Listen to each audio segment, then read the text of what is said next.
Hey guys, I am going to make my first 7th grade math video over lesson 1 in our iReady book.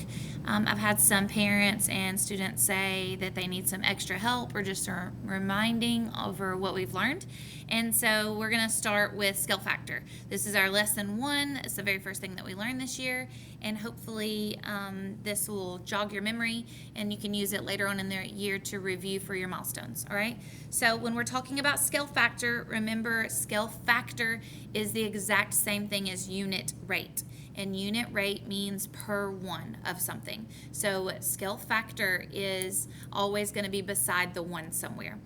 Also remember that the word scale means not the actual thing itself. So a scale drawing is like a smaller version or a larger version of something that we can't draw the real size. So like an architect or contractor, when he is drawing out a plan, he is drawing out, it's in a smaller version or a scale of the larger thing, which is many, many feet. I'll give you an example. So we'll start with a problem that was on our lesson 1 quiz. We have got a rectangle here, and it's got 4.25 inches and also 2.5 inches.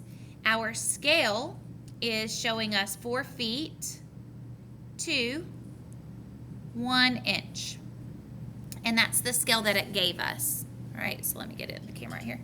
So it gave us 4.25 inches, and then it gave us 2.5 inches for the height. All right, this is in inches. This isn't the actual. See, it says the feet here would be what it would actually be. So in order for us to find out the actual dimensions, we've got to plug in these numbers under the right category. Now, if you were in class and you listened, you knew that we've got this a little backwards. Anytime you're doing scale factor or X and Y on your graph, or you're doing ratios, and you're finding unit rate or scale, we need to put our 1 on the left. So I know the camera's a little backwards, but 1 needs to always be on the left. So we have 1 inch to 4 feet. Okay? So since these are in inches, we've got to plug them into the right category. And inches is on our left here. So we're going to put 4.25 here and 2.5 here also, because those are in inches, and we're going to put them under the inch category. Now, we learned that when you plug in numbers on the left, the additional info that was given, then you multiply that by your scale factor or your unit rate, which is 4. This is your scale factor. Factor means something being multiplied. So scale factor is the number we're going to use to find the actuals. When we use our 4.25 to multiply by 4, we get 17 feet. And that is actually how big our base is for whatever this is, playground, whatever it is. 2.5 is inches. We, again, multiply that by our scale factor to get 10 feet. And that would be our actual height. So in real life, this is actually 17 feet is my base and 10 feet is my height.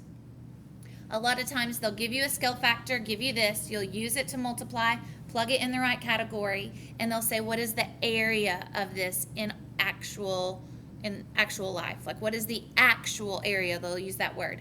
And you won't multiply these, you'll multiply your actual base and height.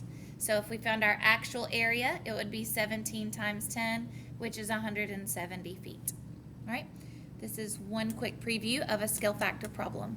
Let's give you one more quick one, and then we'll be done with lesson 1.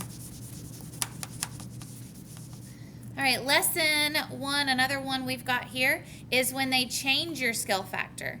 They give you an initial scale factor, but then they change it on you. So let's show you what that looks like.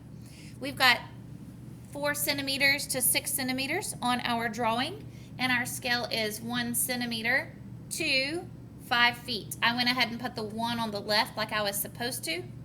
They didn't do that, but you should know, always put that 1 on the left. We'll use that later when we start graphing with our X and Y coordinates. 1 needs to go on the left because that X will always be the 1, right? So we got centimeters here. We plug it in under centimeters, 6 and 4. Always write your categories down.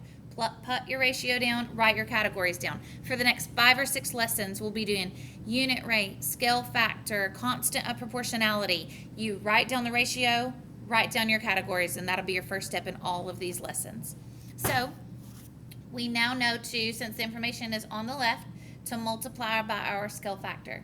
6 times 5 is 30, so that's 30 feet here. That's our actual. And then 4 times 5 is 20 feet. So that is my actual here, which is 20 feet. On this problem, however, they say, we're going to make a new drawing. And our new drawing is going to have a new scale factor. So if they change your scale factor, then you write that down. So the new scale factor on this problem, we're going to change it to 10. 1 to 10 is my new scale factor. 1 is still centimeters, and 10 is feet. The students always forget that when you have a new scale factor, you don't go up to the drawing and plug in your original numbers. You have used your original scale to find the actuals, and those are the numbers that you need to plug in to the new scale factor. Now 30 and 20 are feet, right? They're not centimeters. So we don't plug those in under the centimeter side this time. We plug them in under feet.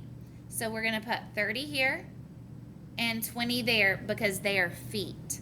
Now when you plug in your additional info on the right side, that means you're going to not multiply by your scale factor, you're going to divide. And I've got scale factor rules. Every single student should have written down the scale factor rules in their composition notebook. So if you forget or you need to open that up, mom and dad, if you want to help them with this, say I want to see those scale factor rules in the composition notebook, they should have had them all written down. If the additional info is on the right, you divide by the scale factor to find your new dimensions. 30 divided by 10 is 3, and 20 divided by 10 is 2.